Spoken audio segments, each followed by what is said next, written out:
Mother Theresa.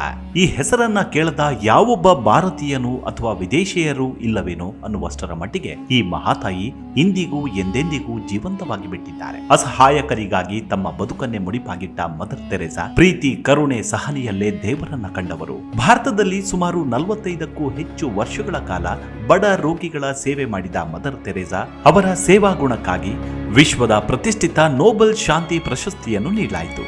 Mother Theresa ಯುದ್ಧಗಳನ್ನು ನಿಲ್ಲಿಸಿದ್ರು, ಅಧ್ಯಕ್ಷರೊಂದಿಗೆ ಸ್ನೇಹ ಸಂಬಂಧವನ್ನು ಬೆಳೆಸಿಕೊಂಡ್ರು, ಅನಾಥಾಶ್ರಮಗಳ ಸಾಮ್ರಾಜ್ಯವನ್ನು ನಿರ್ಮಿಸಿ ಅನಾರೋಗ್ಯದಿಂದ ಬಳಲುತ್ತಿದ್ದ ಕೈದಿಗಳನ್ನ ಜೈಲಿನಿಂದ ಬಿಡುಗಡೆ ಮಾಡುವಂತೆಯೂ ಮಾಡಿದ್ರು.